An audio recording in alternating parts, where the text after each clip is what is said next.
Everyone who plays Elden Ring believes they're the hero. It's the oldest promise video games ever made. You're the chosen one. You're saving the world.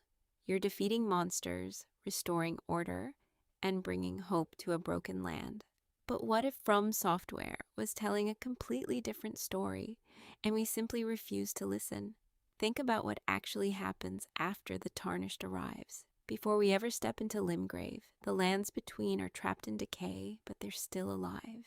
Kingdoms endure, factions struggle for survival, ancient orders cling to whatever purpose they have left. Then we arrive, and within a single journey, nearly every major power it disappears. That's not the behavior of a savior, that's the behavior of a conqueror. And the most unsettling part? Almost every character encourages us to keep going. The Two Fingers, Gideon Ovnir, Malenia, even countless sites of grace themselves all point toward the same destination. They tell us we're restoring order. They convince us that every death is necessary. But propaganda has always sounded comforting to those carrying it out. Maybe the greatest trick Elden Ring ever pulls isn't hiding its lore inside item descriptions. Maybe it's convincing the player that they're unquestionably the good guy. 'Cause once you stop seeing yourself as the hero, every single boss fight begins to look completely different. Before we can decide whether the Tarnished is a villain, we need to answer a far more uncomfortable question. What exactly was the lands between before we arrived? Most players remember only the ruins, crumbling castles, empty villages, endless battlefields. It's easy to assume the world was already dead, but it wasn't. It was wounded, deeply wounded, but not lifeless. Stormvale still had soldiers defending its walls. Raya Lucaria still housed scholars devoted to glintstone sorcery. Lendel remained occupied by Morgott's loyal knights. Volcano Manor welcomed recusants under Rykard's rule. The Halig Tree still stood as a refuge for those rejected by the Golden Order. Even Mokwen Palace represented an attempt, however twisted, to build something entirely new. These societies weren't thriving, but they existed.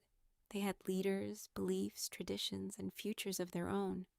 Every faction believed it possessed the answer to the world's suffering. None of them saw themselves as villains. From their perspective, the Tarnished was the invader.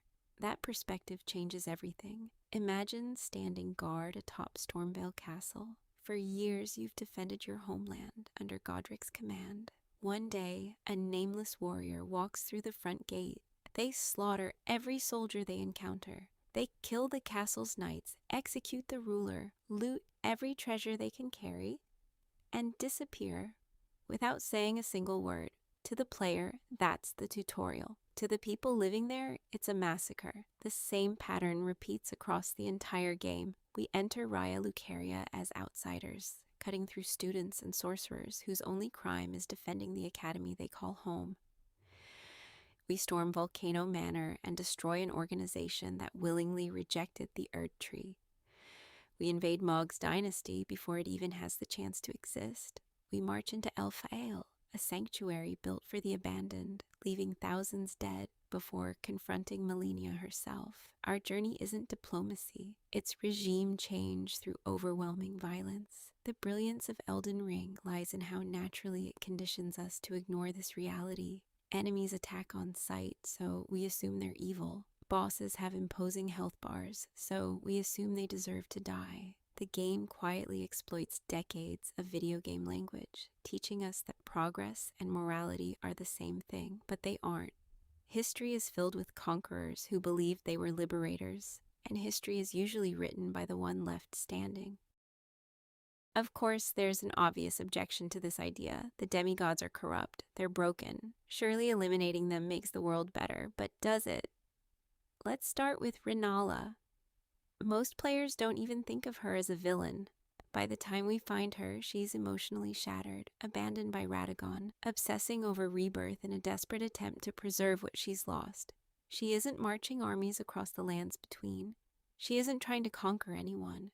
She barely notices the outside world anymore. Yet we break into her academy, defeat everyone protecting her, and steal the great rune she no longer even uses. Who invaded whom? Then there's Morgott. He's introduced as another obstacle on our path to becoming Elden Lord, but Morgott may be the single most selfless ruler left in the lands between. Rejected from birth for being an omen, imprisoned beneath the capital, denied love by the very order he devoted his life to protecting, he still chooses to defend Leyndell when everyone else abandons it. He fights not for ambition, but for stability. When he calls the Tarnished willful traitors all, players hear arrogance. Looking at the situation from his perspective, he's simply describing reality. An exiled warrior has returned to seize the throne by force. Morgott is defending his kingdom from an invader. The pattern becomes even clearer with Star Scourge Radahn. By the time we encounter him, Radahn has lost his mind to scarlet rot. The festival exists not because the Tarnished is destined to kill him, but because his own soldiers can no longer bear to watch their beloved general suffer. They organize one final honorable battle, a warrior's funeral worthy of the mightiest demigod. The Tarnished participates. But even here, we aren't saving the world. We're simply finishing someone else's tragedy. Every great rune we collect represents another ruler removed from history, another vision for the future erased forever, another civilization left without its leader. And notice what replaces them. Nothing. Stormvale gains no new king. The Academy gains no new master. Volcano Manor collapses. Mohg dynasty ends before it truly begins. The Halig tree is abandoned. Every victory leaves behind a vacuum because conquest is much easier than rebuilding. But here's where the story becomes even darker. What if the Tarnished isn't acting out of free will at all? From the very beginning, every step of our journey is decided for us. The sights of grace don't simply illuminate the world, they point in a single direction. Every golden ray tells us where to go, who to fight, and what objective matters next.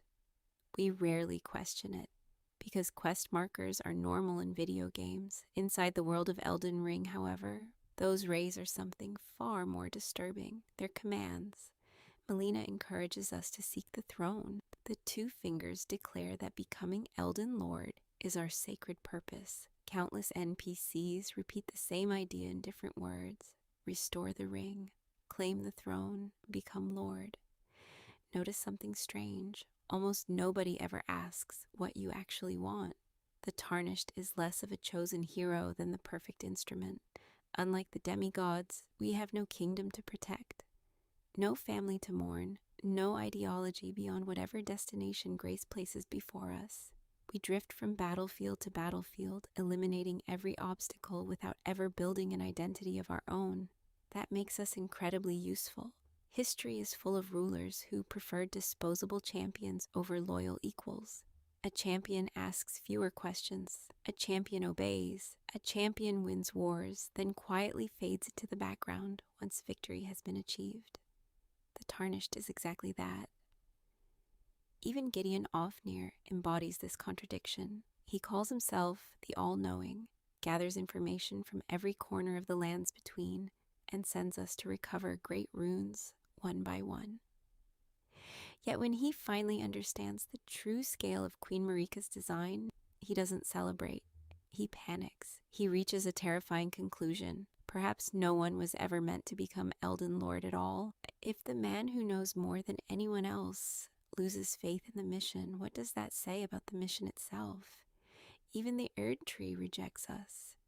When we finally arrive at the culmination of everything we've been told to pursue, the entrance is sealed. The tree that supposedly called us home refuses to let us enter.